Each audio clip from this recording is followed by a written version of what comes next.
어, 오늘 말씀은 성화에 대한 말씀을 보도록 하겠습니다. 고린도후서 4장 16절 말씀입니다.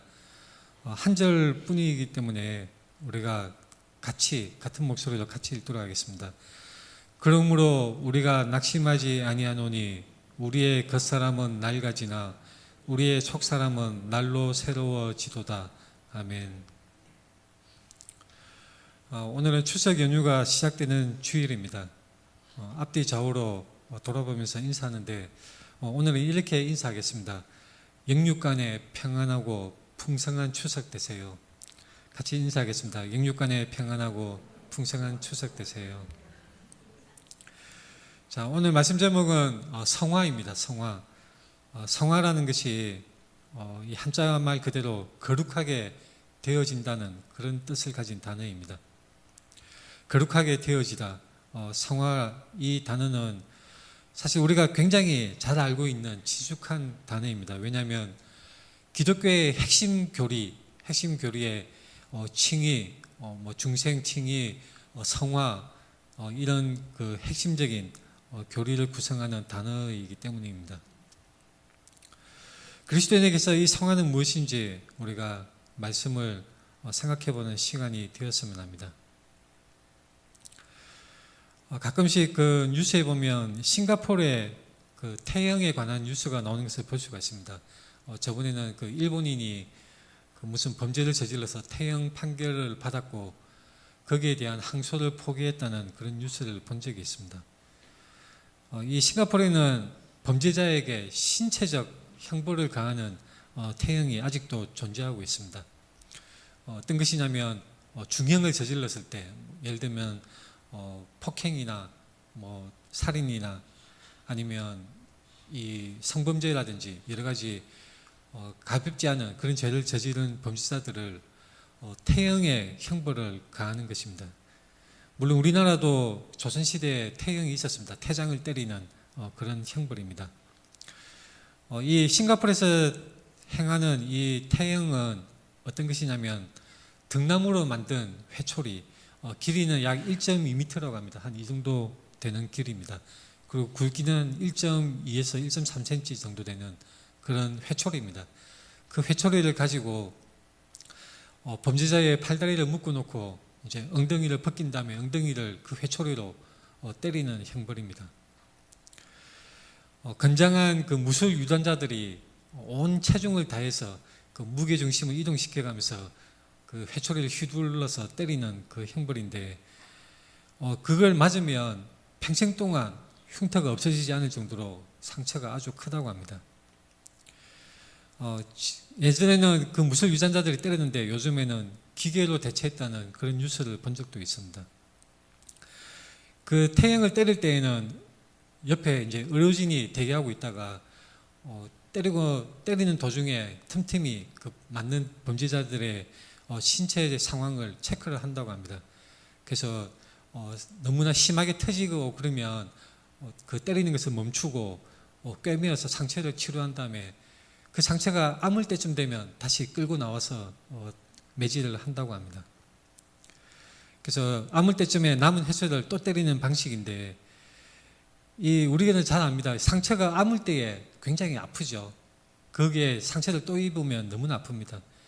그래서 맞다가 중단해서 치료받다가 다시 맞으면 그 범죄자는 그 고통이 너무나 심하고 정신적인 그런 트라우마가 평생 동안 남는다고 합니다. 매질할 때 들리는 그 붕붕하는 그 소리, 그리고 팍 하는 그 소리가 들릴 때 가해지는 그 신체적인 고통, 그 고통뿐만 아니라 그 심리적인 그 매가 언제 나의 엉덩이에 닿을까, 그런 초조해하면서 무서워하는 그 심리적 공포가 너무나 끔찍하다고 합니다. 그래서 싱가포르의 태형을 맞은 범죄자들은 맞는 그때의 장면을 꿈속에서 다시 보는 악몽에 시달리는 그런 경우가 굉장히 많다고 하지요. 보통 우리나라 청년들은 악몽으로 손 꼽는 것 중에 제일 가는 것이 군대 훈련소에 다시 가는 악몽입니다. 그 군대 훈련소에 다시 가는 그 꿈을 꿀 때에 식은땀을 흘리면서 군대 갔다 온 청년들이 굉장히 무서워하는 그런 경험을 하게 될 수 있습니다. 사람은 끔찍하고 힘든 경험, 고통스러운 경험을 하게 될 때에 그것이 한동안 꿈속에서 나타나서 그 고통을 다시 꿈속에서 되새김질하는 그런 경우가 많은 것 같습니다. 제가 왜 이렇게 싱가포르의 그 태형 형벌에 대해서 쭉 말씀을 드렸냐 하면 그 고통의 그 생생한 그 정도를 우리가 실감하기 위해서입니다. 사도 바울이 겪은 고난이 어땠을까요? 고린도후서 11장에 보면 사도 바울이 당했던 그런 고통의 고난들이 이렇게 명시가 되어져 있습니다. 고린도후서 11장 23절에서 27절 말씀 중에 매도 수없이 맞고 여러 번 죽을 뻔하였으니 유대인들에게 40에서 하나 감한 매를 5번 맞았으며 3번 태장으로 맞고 1번 돌로 맞고. 자, 이 당시에 사도 바울이 맞았던 그 매는 지금 현대의 싱가포르에서 그 가하는 태장과는 전혀 그 정도가 다릅니다. 실제로 매 맞다가 죽은 사람도 부지기수입니다. 사도 바울이 맞은 매는 그저 이 사람의 형편을 살피지 않고 당시에 뭐 어르신이 옆에서 대기하거나 그런 것이 없이 그저 맞다가 죽으면 죽는 그런 고대의 아주 무서운 형벌이었던 것입니다. 왜 40에 하나를 감았냐면 신명기 말씀에 하나님께서 명하신 것이 있습니다. 때리더라도 매질을 하더라도 40을 지나치지 말라고 그렇게 말씀하신 부분이 있습니다. 그래서 유대인들은 40에서 하나를 빼서 39대를 때렸던 것입니다. 자, 싱가포르의 범죄자들이 매를 맞으면, 한 번 매를 맞으면 그 트라우마가 평생을 가는데 사도 바울은 그러한 매를 5번 맞고 3번을 맞고 또 돌로 맞고 이런 엄청난 고난을 지냈던 것입니다. 평생에 한 번 맞아도 트라우마가 생기는 형벌을 사도 바울은 여러 번 당했던 것입니다. 그래서 사도 바울이 구체적으로 쓰진 않았지만 우리가 짐작하기에 아마도 그 상처로 인한 흉터와 그 끔찍한 기억, 그 고통의 그 기억은 아마 사도 바울에게도 평생 동안 잊혀지지 않고 계속해서 남아 있었을 것입니다. 사도 바울이 맞은 매가 얼마나 끔찍하고 또 위험하고 고통스러웠는지 우리는 그냥 성경을 읽으면 그냥 읽고 가볍게 지나가기 일쑤이죠. 잘 실감이 나지 않습니다.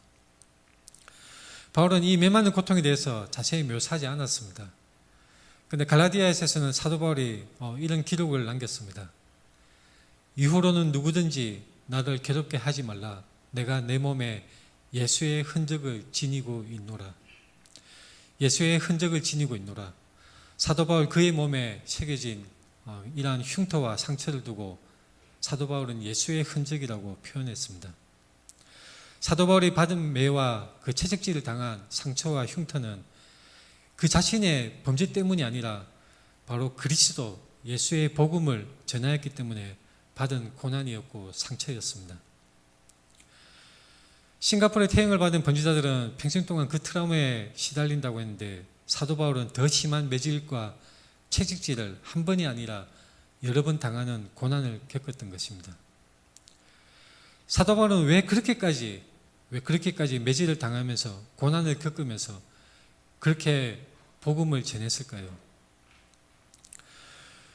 사도 바울은 젊을 때에 스데반의 순교 형제단의 주요 증인으로 나섰고 예수를 믿는 그리스도인들을 잡아다가 벌하기 위해서 그리고 그들을 핍박하기 위해서 끝까지 집요하게 쫓아가기 위해서 다마스커스로 가던 도중에 사도 바울은 인생의 극적인 경험을 하게 됩니다.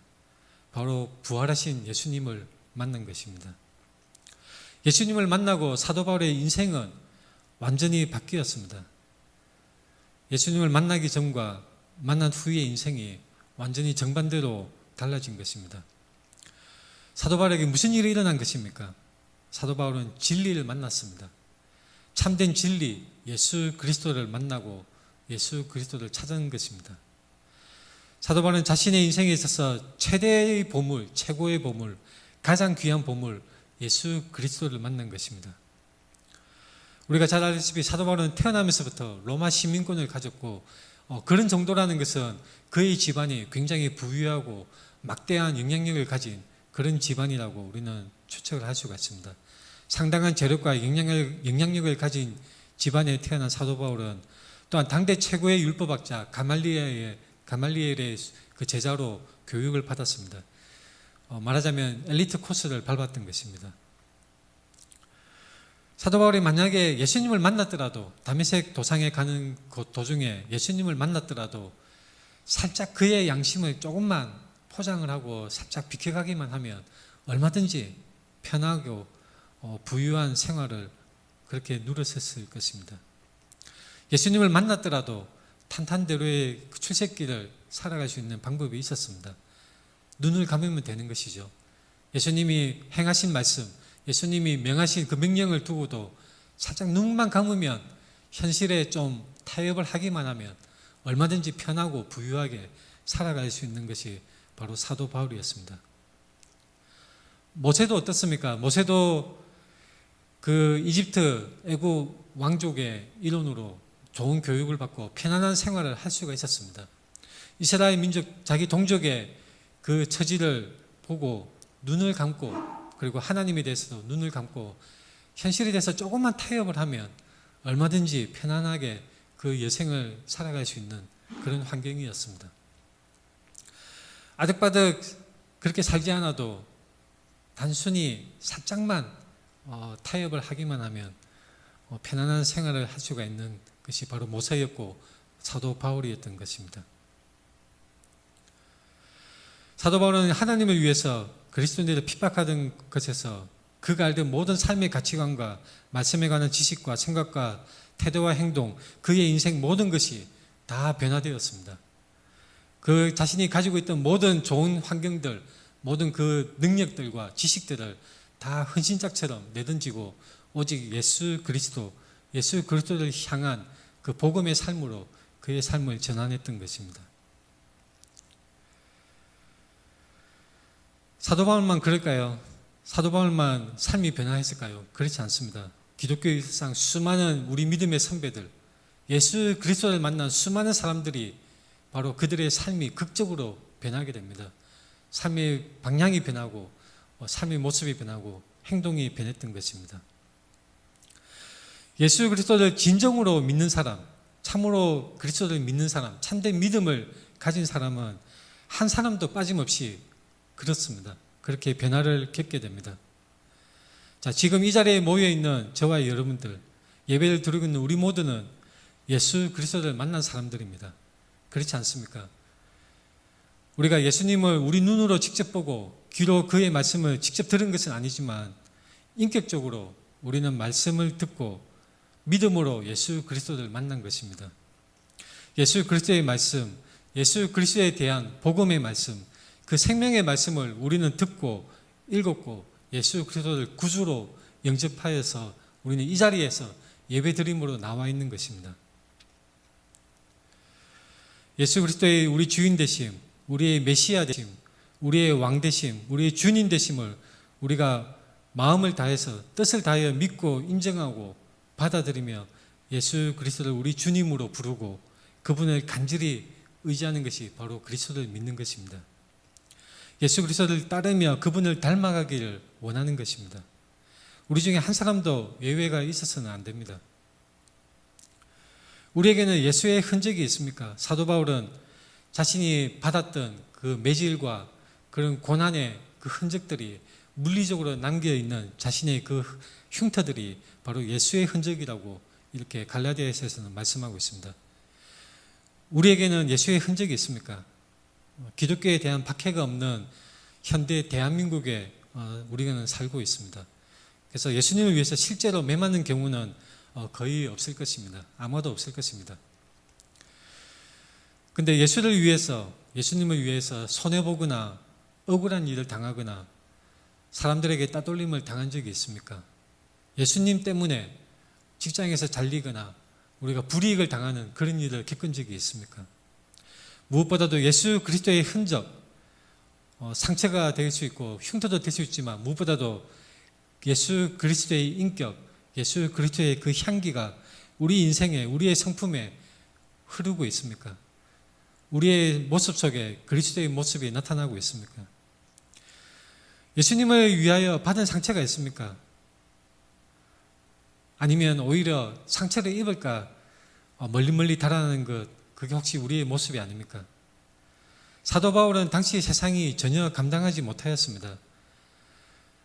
복음을 전하지 말아라고 잡아다가 옥에 가두고 매를 때리고 채찍질해도 사도 바울은 죽으면 죽으리라 그런 심정으로 복음을 위해서 열심을 내며 전했던 것이 사도 바울입니다. 그런 사도 바울을 세상이 어떻게 막아내겠습니까? 어떻게 감당하겠습니까? 사도 바울의 그 복음을 향한 열정을 세상은 저지할 수가 없었던 것입니다. 근데 참으로 안타깝게도 저와 여러분, 현대를 살아가는 우리 기독교인들은 너무나 약합니다. 너무나 나약합니다. 너무 연약해서 그저 교회에서 상처받아서 따돌림을 당해서 교회 안에서 형제에게 상처받아서 목회자에게 상처받아서 조그만 생책이라도 하나라도 나면 교회를 떠나버리고 멀리하고 항상 나를 존중하고 나를 귀하게 여겨주고 나에게 관심 가져주는 그런 교회를 찾아다니는 것이 우리의 현재 모습이 아닙니까? 교회 모임에서 봉사 현장에서 나 상처받아서 하는 사람들이 너무나 많습니다. 그리스도인들이 왜 이렇게 나약하고 연약하고 비실비실한 사람들이 되었을까요? 오히려 세상이 교회를 걱정해주고 개혁이 필요하다는 말을 우리가 듣는 그런 상황이 되고 말았습니다. 예수 믿었으니 난 구원받았네. 이제 나는 내 인생을 즐기며 살아야지. 종교에 너무 빠지면 안 돼. 적당히 선을 살살 밟으며 내 재산을 불리고 내 명예를 드높이고 내 위신을 세우고 내가 누리고 싶은 쾌락과 재미를 즐기면서 살아야지. 이것이 세상을 살아가는 그리스도인의 지혜야. 혹시 우리는 이렇게 생각하고 살아가고 있지 않습니까? 세상과 타협하며 살아가는 것이 우리의 모습이 아닙니까? 지금 교회가 욕먹고 부정부패가 만연하고 기독교의 영향력이 마이너스인 경우, 이런 것이 바로 지금 우리가 살아가는 바로 우리 교회의 모습인 것입니다. 이러한 잘못되고 왜곡된 믿음, 나약한 믿음, 거룩함이 전혀 없는 믿음을 가진 우리들이 바로 교회의 위신이 타락한 그 바로 주요한 원인인 것입니다. 우리는 믿음으로 말미암아 구원받았습니다. 그러나 구원받았으니 땡큐 지저스 바이바이, 교회 문을 나가기만 하면 이제 교회와는 전혀 신경 쓸 것 없이 세상을 사는 지혜대로 살아야지, 자유로운 내 삶을 즐기겠어요, 이렇게 말하는 삶을 살아가는 것은 결코 올바른 신앙이 아닙니다. 예수 믿고 구원받았네. 그러나 그것으로 끝난 것이 전혀 아닌 것입니다. 우리는 거룩함의 생활, 성화의 삶을 살아내고 감당해야 합니다. 예수님을 믿었으면 그것이 끝이 아니라 바로 그것이 새로운 출발인 것입니다. 예수님을 믿는다, 예수님을 구주로 영접하고 하나님의 자녀로, 하나님의 백성으로 살아갈 때에 그 삶을, 거룩한 삶을 감당하고 이 세상에서 그 소금의 역할을 하며 살아가는 것이 바로 우리에게 명령된 것이고 우리에게 주어진 삶입니다. 우리는 거룩한 삶을 감당해야 합니다. 거룩한 삶. 오늘 이 설교 제목이 바로 성화입니다. 거룩하게 되어진다는 뜻인데 우리는 왜 거룩해야 합니까? 레위기 11장 45절에 하나님은 이렇게 말씀하십니다. 나는 너희의 하나님이 되려고 너희를 애굽 땅에서 인도하여 낸 여호와라. 내가 거룩하니 너희도 거룩할지어다. 내가 거룩하니 너희도 거룩할지어다. 하나님은 죄악의 애굽, 죄와 노예의 삶을 살던 그 사람들에게 복음을 듣고 믿게 하시고 인도하여 내셨습니다. 동일하게 죄의 노예로 살던 우리에게 예수 그리스도의 복음을 주시고 믿게 하시고 우리를 인도하여 내시는 것입니다. 출애굽한 이스라엘 백성들에게 하나님은 내가 거룩하니 너희도 거룩할지어다 이렇게 명령하셨고 동일하게 지금 우리에게도 그렇게 명령하고 계십니다. 내가 거룩하니 너희도 거룩할지어다. 오늘 본문은 이렇게 말씀합니다. 그러므로 우리가 낙심하지 아니하노니 우리의 겉사람은 낡아지나 우리의 속사람은 날로 새로워지도다. 겉사람은 낡아지나 우리의 육체는, 우리의 몸은 늘 하루하루 지날수록 낡아지고 결국은 쇠퇴하게 되고 마는 것입니다. 제가 연초에 그 교통사고를 당했었는데 상당한 시간이 지났어도 문득문득 아프고 쑤시는 그런 경우가 많았습니다. 이 사도 바울의 경우에도 복음을 전하다가 그렇게 모진 매를 맞고 고통을 겪었는데 그 많은 흉터와 상처가 이따금씩 계속해서 쑤셨을 것입니다. 아마도 사도 바울은 자신의 매 맞아 흉터 생기고 망가진 몸, 그리고 나이가 들어가면서 늙어가면서 이곳저곳이 쑤시고 또한 자신의 몸이 쇠약해지는 것을 느끼는 그런 경험을 했을 것입니다.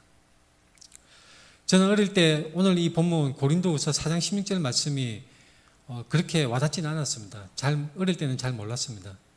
그런데 나이가 들어가면서 경험이 쌓이면서 이 말씀이 저에게는 너무나 실감이 되고 생생하게 다가옵니다.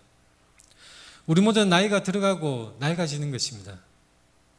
우리는 바울과 같은 직접적인 고난과 박해를 받는 경우는 적을지라도 우리 몸은 인생을 살아가면서 낡아가고 근력이 약해지고 또한 눈도 침침해져 갑니다. 흰머리가 나고 노안이 찾아오고 가까이 있는 것이 잘 보이지 않는 것입니다. 몸이 늙어가고 약해지는 것입니다. 우리 모두 언젠가는 다 하나같이 한 사람도 빠짐없이 다 죽어서 흙으로 돌아갈 것을 우리는 분명히 알고 있습니다. 날이면 날마다 우리의 육체는 활력을 잃고 약해져 가는 것입니다. 우리가 여기까지만 본다면 정말로 암담하죠. 절망의 그런 인생입니다. 그러나 우리의 속사람은 날로 새로워진다라고 말씀하고 있습니다. 예수 그리스도를 믿는 믿음으로 말미암아 하나님은 죄인인 우리를 의롭다고 칭하시고 우리를 새롭게 하셨습니다. 예수를 믿음으로 말미암아 우리는 우리 자신을 예수와 함께 십자가에 못 박고 죽었습니다. 우리는 우리의 죄성, 우리 죄의 생량을 못 받고 우리는 새 사람으로 하나님의 자녀로 하나님의 백성으로서 새로운 삶을 살아가는 것입니다. 그 합당한 삶, 하나님의 자녀로서 하나님의 백성으로서 합당한 삶을 우리는 살아가야 합니다. 그러나 이것은 한 번으로 끝나는 것이 아닙니다.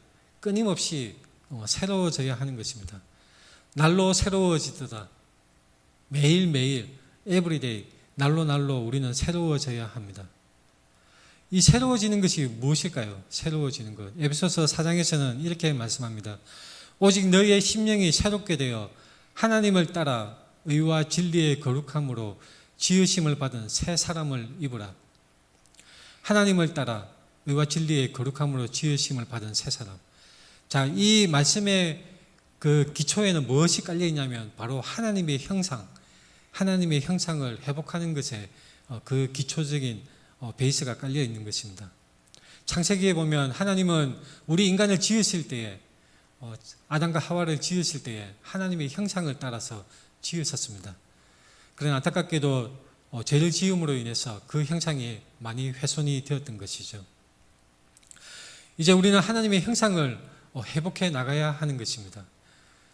하나님을 따라 의와 진리의 거룩함으로 지으심을 받은 새 사람을 입음으로 말미암아 우리는 하나님의 형상을 회복해 나가야 하는 것입니다. 자, 비슷한 말씀이 골로새서 3장에서도 있습니다. 너희도 전에 그 가운데 살 때에는 그 가운데서 행하였으나 이제는 너희가 이 모든 것을 벗어버리라. 곧 분한과 노염과 악의와 비방과 너희 입에 부끄러운 말이라. 바로 죄된 그 죄스러운 옛날의 옛사람의 모습들입니다. 9절에 너희가 서로 거짓말을 하지 말라. 옛사람과 그 행위를 벗어버리고 어떻게 해야 합니까? 10절에 새 사람을 입었으니 이는 자기를 창조하신 이의 형상을 따라 지식에까지 새롭게 하심을 입은 자니라.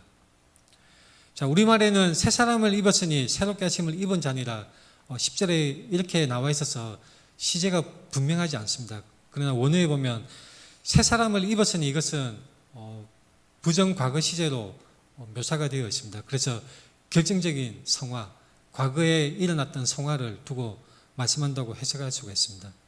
새롭게 하심을 입은 자, 이것은 현재 시제 분사로 되어져 있습니다. 그래서 새 사람의 새롭게 하심, 우리가 새롭게 되어지는 것이 한순간에 끝나는 것이 아니라 평생 동안 계속해서 끊임없이 계속해서 반복해서 이어져 가는 과정임을 의미하고 있습니다. 신자들이 새롭게 되는 것, 새롭게 되어지는 것은 한평생 지속되는 것입니다. 이 새롭게 되는 것은 어디에서 일어납니까? 우리의 각자의 인생에서 일어나야 합니다. 우리의 삶 속에서 새롭게 됨이 일어나야 하는 것입니다. 과거와 현재, 예수를 믿기 전과 예수를 믿고 난 이후의 삶이 달라져야 하는 것입니다.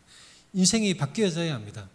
우리의 생각과 우리의 좋아하는 것, 싫어하는 것이 극적으로 전환되고 바뀌어져 가야 합니다. 또한 이 새로워짐은 공동체에서 일어납니다. 우리 교회 공동체, 또한 우리가 속해져 있는 우리 가정이나 우리 여러 공동체 속에 우리로 인하여서 새로운 변화가 나타나야 합니다. 우리가 속한 사회에서도 변화가 일어나야 합니다. 우리가 속한 국가에서도 변화가 일어나야 합니다. 우리가 시민의 한 사람으로 정치 행위를 하고 투표를 하는 것도 바로 그리스도인으로서, 새로운 사람으로서, 거룩한 사람으로서 우리는 그리스도인으로서의 참된 가치를 추구하고 또한 그 가치를 지켜내는 정치인들을 향해서 투표를 해야 하는 것입니다. 우리는 우리 주변의 불쌍한 사람들을 향해서 관심을 가져야 합니다. 하나님의 사랑을 베풀어야 하는 것입니다. 이러한 새로워짐은 우리 개인의 각자의 인생뿐만 아니라 우리 공동체 속에서, 우리 사회 속에서, 우리 국가 속에서 나타나야 하고 또한 변화가 이루어져야 하는 것입니다. 자, 이 출발선은 어디에 있느냐? 제가 계속 강조하다시피 예수 그리스도를 믿음으로 말미암아 바로 이 출발이 나타나게 됩니다. 출발선은 예수 그리스도를 믿는 믿음입니다. 그리고 계속해서 출발을 했다면 다시 돌아감이 없이, 뒤돌아봄이 없이 앞을 향해서 늘 우리 목사님이 강조하다시피 우보천리의 발걸음으로 꾸준히 계속해서 소의 발걸음처럼 꾸준히 앞을 향해서 나아가야 하는 것입니다. 이것이 날마다 새로워지는 것이고 바로 하나님께서 명하신 성화의 삶인 것입니다. 성화의 삶을 살기 위한 가장 중요한 기초 행동 원리가 하나 있습니다. 무엇일까요? 성화의 삶을 살기 위해서 가장 중요한 기초적인 행동 원리, 그것이 무엇이냐면 바로 죄와 싸워야 하는 것입니다. 죄와 싸워야 합니다. 우리 내면 속에 갈등이 있어야 합니다. 죄의 성향과 그리고 하나님을 향한 거룩한 그러한 이 성령의 욕구를, 성령의 소욕을 쫓아가는 그러한 마음이 서로 충돌해서 우리 마음속에 갈등이 있어야 합니다. 혹시 여러분 속에 죄를 지을 때에 아무런 갈등이 없습니까? 아무런 양심의 가책이 없고 죄를 짓는 것이 심지어 즐겁게까지 합니까? 만약에 그렇다면 여러분은 그리스도인이 아닌 것입니다. 그리스도인은 하나님을 향한 마음이 그 속에 자라는 사람입니다. 그의 인생이 변한 사람이고 하나님을 향한 사랑하는 마음이 마음속에서 싹트서 무럭무럭 자라는 사람들입니다. 물론 그것이 사람마다 정도의 차이는 있고 진도가 다 다릅니다. 어떤 사람은 아주 급격하게 변하는 사람도 있지만 어떤 사람은 서서히 아주 천천히 그것이 나타나는 사람이 있습니다. 제가 이런 말씀을 드리면 어떤 사람들은 불안해합니다. 혹시 내가 그리스도께 속한 사람이 아닌가? 나는 여전히 죄를 짓고 있고 여전히 죄의 문제가 해결되지 않았고 갈등도 잘 모르겠어, 이렇게 말씀하는 분들이 있습니다. 자, 우리는 하나님의 약속을 신뢰하고 그 은혜의 약속의 말씀이 흐르는 곳, 바로 교회, 그리고 이 설교의 말씀이 선포되고 또한 그 믿음을 같이 가진 공동체, 이 교회 안에 모임을 우리는 떠나지 않아야 합니다. 우리는 늘 시냇물이 흐르는 강가에, 강물이 흐르는 강가에 늘 서 있어야지 그 강물을 마실 수가 있는 것이죠. 교회를 떠나면 안 되는 것입니다. 또한 우리는 피 흘리기까지 죄와 싸워야 합니다. 우리 속에, 내면 속에 갈등이 있습니다. 오호라 나는 공고한 사람이로다. 우리는 마음속에 갈등이 있고 죄를 미워하는 마음과 또한 그 죄를 끌리는 그런 마음이 서로 싸우는 그런 갈등이 있는 것입니다. 피 흘리기까지 우리는 죄와 대적하고 싸워야 합니다. 히브리서 12장 4절에 너희가 죄와 싸우되 아직 피 흘리기까지는 대항하지 아니하고 이런 말씀이 있습니다. 우리는 피 흘리기까지 대항하라는 말씀이 나와 있는 것입니다. 갈라디아서 5장 17절에는 육체의 소욕은 성령을 거스르고 성령은 육체를 거스르나니 이 둘이 서로 대적함으로 너희가 원하는 것을 하지 못하게 하려 함이니라. 아까 말씀드렸던 로마서 7장 24절 오라 나는 공고한 사람이로다. 이 사망의 몸에서 누가 나를 건져내랴. 죄에 민감하고 죄에 대해서 갈등을 가진 사람은 보다 더 성숙한 사람이고 믿음이 자란 사람들입니다.